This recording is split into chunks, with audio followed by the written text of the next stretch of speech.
Comunque vi ringrazio per questa onorificenza.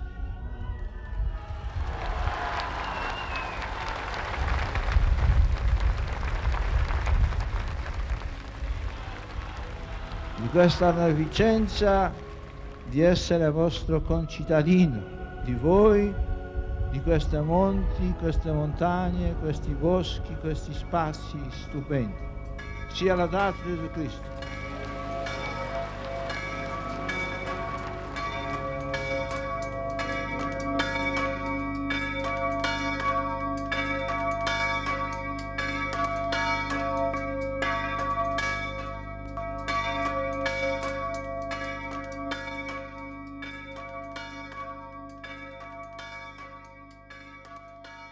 Giovanni Paolo II ama il silenzio, la quiete, i candidi fiori nei boschi della montagna, le alte cime, i verdi cammini. I suoi occhi brillanti, la sua tenerezza, il suo sorriso semplice. Fin dall'inizio era un uomo tra gli uomini, vicino a noi, in mezzo a noi, ora come allora, quel giorno, il 16 ottobre 1978, quando fu proclamato Papa.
Ci accingiamo a trascorrere una serata straordinaria e meravigliosa.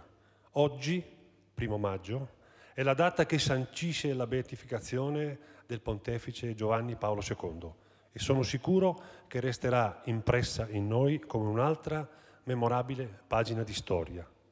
Oltremodo siamo stati fortunati ed onorati di aver ospitato qui a Lorenzago un Papa di incommensurabile valore morale.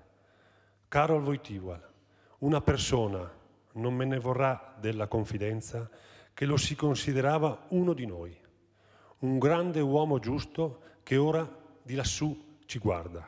Vi do il benvenuto a questo straordinario evento in un giorno straordinario. Dietro a questo evento c'è un sogno. Il sogno è quello che il programma sia una continuazione, che dopo questo ce ne siano altri, concerti o manifestazioni, che hanno tanti obiettivi. Hanno un obiettivo musicale, culturale, di pace, quello di creare visibilità alle Dolomiti, di dare conoscenza del nostro territorio, di dare un contributo al nostro Cadore, alla nostra terra. Contiamo di poter raggiungere gli obiettivi proprio con l'aiuto di tanti, pubblici e privati. Questo è il sogno e io spero che si realizzerà.